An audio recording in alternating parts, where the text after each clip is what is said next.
Olá, meu nome é Solange, eu faço parte do grupo do Centro Espírita Luz e Esperança, o CELE, de São Francisco de Assis, que nós chamamos carinhosamente o Chiquinho.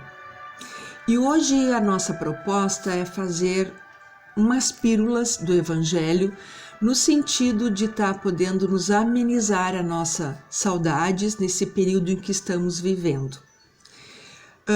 E nós trazemos sempre, a nossa incumbência é trazer o Evangelho segundo o Espiritismo. E hoje nos compete a falar do capítulo 13, que a sua mão esquerda não saiba o que faz a sua mão direita.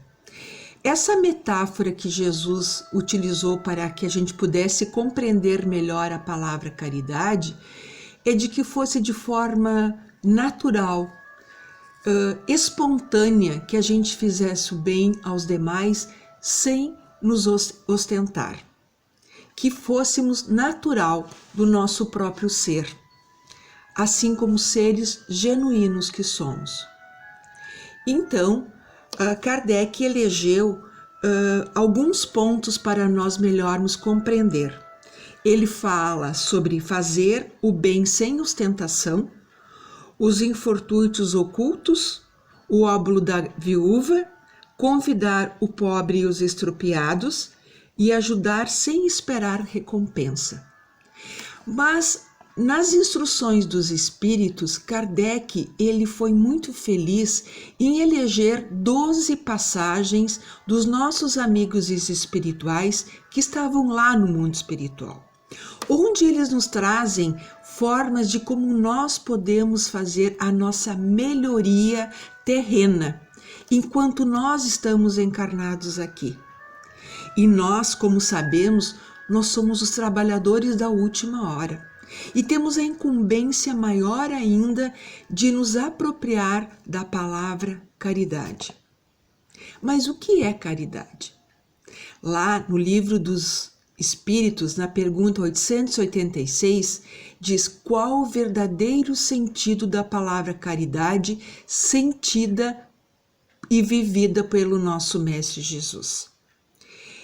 É benevolência para com todos, indulgência para com as imperfeições dos demais e perdão das ofensas. Mas o que quer dizer, então, benevolência? Benevolência é vontade de fazer o bem, é ter boa vontade para com os outros, ser complacente, sem esforço, ser natural, é o que vem dentro de nós, de forma genuína, assim como Jesus fazia conosco, tratando todos nós de forma igual, sejamos nós pobres ou ricos, sãos ou doentes, os que eram famosos ou os esquecidos, você, eu. Dessa forma é que Jesus utilizava a benevolência para a nossa evolução espiritual. E nós temos como um exemplo o nosso Francisco de Assis, que lá pelos meados do século XIII, como nós sabemos, ele era de uma família afortunada e que percebeu que aquela angústia, aquele incômodo interno, que ele tinha tudo ao seu alcance, não o fazia feliz. E quando ele se despe de tudo isso, ele vai ao mundo onde tinha os seus pequenos. Mas antes de ir ao mundo, ele teve que fazer uma reflexão interna, assim como nós estamos fazendo hoje nessa quarentena. Quantos de nós tivemos que dar um tempo a nós mesmos? Muitos de nós dizíamos que não tínhamos tempos para ler tal livro, para fazer meditação, para arrumar os nossos armários, para mexer naquelas gavetas e ver o que de fato nos servia ou estávamos acumulando apenas para ter. E a partir do momento que nós fizemos essa limpeza, como São Francisco de Assis fez, se despiu dessas vestes e foi nu para o mundo. porque o grande tesouro estava dentro dele, ao natural. E aí ele teve contato com a natureza, onde contemplou os nossos irmãos menores, contemplou a natureza, o fazer das folhagens, das frutas, da grama que cresce, do rio que leva aquela água fresca, pedra sobre pedra, que conduz a sua margem. E assim, Francisco de Assis não se ateve em nenhuma instituição religiosa, porque o ser divino estava dentro dele. Então ele era um ser, sim, benevolente.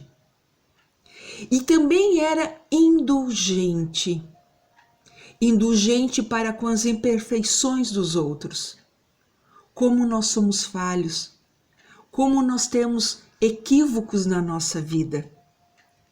E nós muitas vezes não percebemos essas imperfeições dos demais, porque nós exigimos de nós mesmos que nós sejamos perfeitos.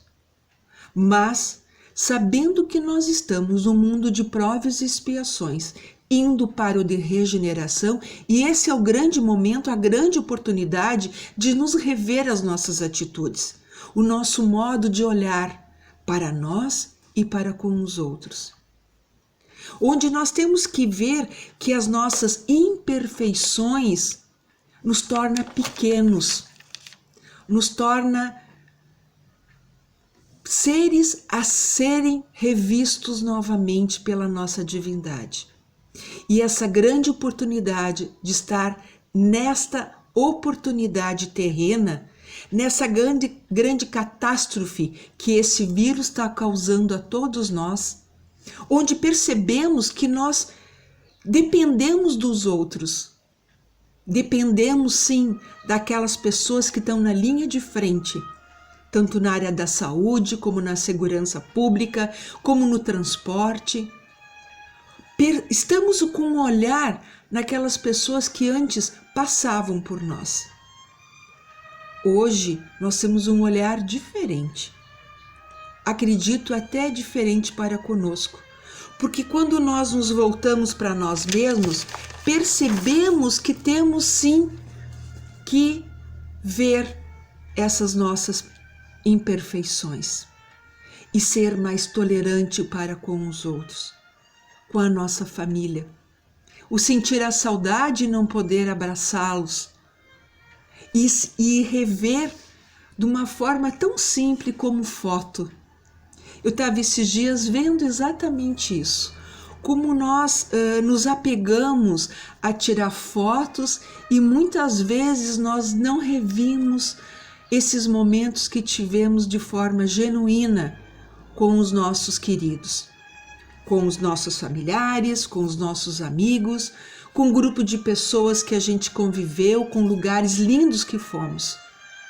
E aí percebemos o quanto foi importante aquele momento.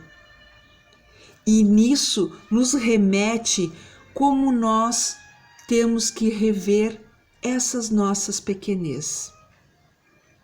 E falando de indulgência, eu me lembro de Gandhi, quando Gandhi estava aqui na Terra e ele fez uma revolução da paz. E certa feita ele estava na praça e com alguns discípulos, e ele foi, na verdade, ele foi ofendido por algumas pessoas que não compreendiam a sua atitude e ofenderam de forma imprópria. E um desses discípulos lhe perguntou: mestre, mas olha só, você não te sente ofendido com o que as pessoas estão comentando? E ele disse que aquela indagação, com aquilo que ele não estava, aquilo que estavam falando, ele não estava sendo ofendido, porque ele compreendia a incompreensão, a imperfeição daquele irmão, que ele precisava avançar outras etapas, que não estava na mesma etapa que muitos outros. E olha que grande mensagem que Gandhi nos traz, porque muitas vezes nós somos intolerantes com algumas pessoas porque nós achamos que estão no mesmo nível que nós, no mesmo entendimento, na nossa mesma evolução. Mas cada qual tem o seu momento. E nesses percalços que a gente vai elevando a nossa escala evolutiva. E o perdão. O perdão é quando nós somos pequenos aos fatos, sem julgamentos, pois nós compreendemos que nós eliminamos qualquer ressentimento, qualquer rancor, qualquer raiva, né? Porque precisamos perdoar somente quando nós nos sentimos ofendidos. E é isso que é o nosso crescimento pessoal e espiritual. É como se nós guardássemos aquela fotografia no nosso bolso. Quando alguém lá pelas tantas nos ofendeu, nos machucou, e nós tiramos aquela fotografia e guardamos no bolso. E volta e meia, nós vamos lá e olhamos aquela fotografia, revivendo todo aquele sentimento de raiva, rancor e mágoa, como se aquilo fosse agora, no momento. Então nós não perdoamos, nós ainda revivemos. Então o que é o ressentir? É ressentir novamente aquelas emoções. E só podemos passar por tudo isso quando nós utilizarmos o perdão.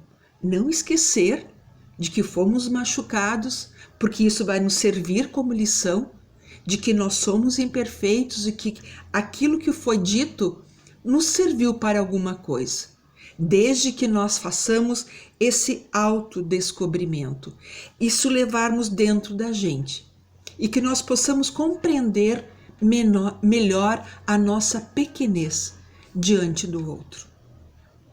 E aí, aqui no capítulo 13, ele fala de vários exemplos. E tem aquela passagem do óbolo da viúva, que é quando aquela pessoa pequena, humilde, que vai lá depositar a moeda que ela tinha para o alimento seu daquele dia. Enquanto isso, lá, os doutores da lei, que queriam ser vistos, que queriam ser contemplados, ovacionados, jogavam moedas para dizer que estava contribuindo com aquela instituição, sendo vangloriados. E o próprio mestre diz que, sendo dessa forma, nós já estávamos sendo recompensados pelo nosso plano terreno.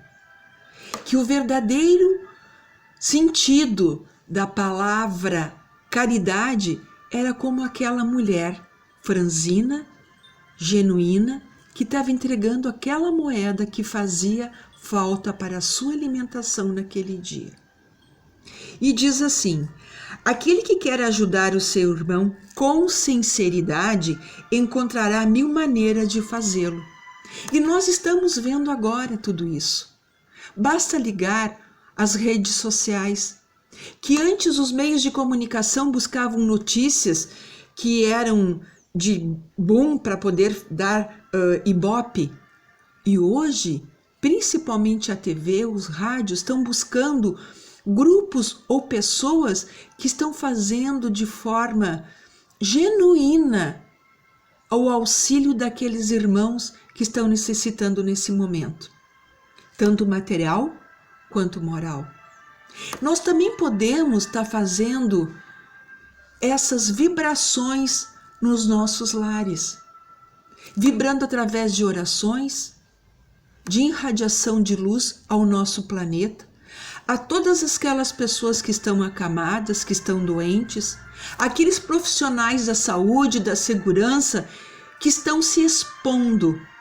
Nós podemos dar essa proteção espiritual, que eles sejam fortes e coerentes nas suas ações.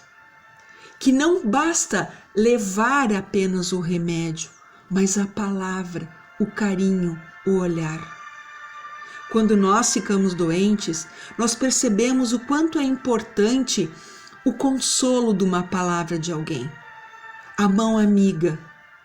E hoje quem pode estar fazendo isso são esses profissionais da saúde.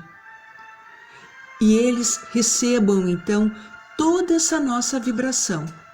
E nós podemos vibrar com pensamentos positivos, com amor, com paz, com harmonia, com prosperidade, com alegria. Possamos fazer isso ao deitarmos, quando tantos não têm nem aonde deitar a sua cabeça para o seu descanso. Ou então ao acordar e ver que temos mais um dia pela frente. E vibrar para que haja paz na terra, que haja fraternidade entre os povos, que os nossos dirigentes de todas as nações sejam coerentes nas suas ações. Porque muitos estão perdidos no que fazer com esse novo vírus que está aí. Estão buscando alternativas para buscar uma vacina, um medicamento que possa amenizar as nossas dores. Vamos também vibrar pela saúde dos enfermos, os doentes do corpo e da alma, por todos aqueles que precisam desse momento de ajuda. Agradecemos ao Pai por mais esse momento, que estamos aqui juntos, vibrando, que juntamente com esses nossos amigos espirituais, com todos esses nossos irmãos que necessitam da paz, recebam com carinho essa palavra que nós possamos transmitir agora, com muito amor, com muita paz no coração de cada um. Muito obrigado, que assim seja.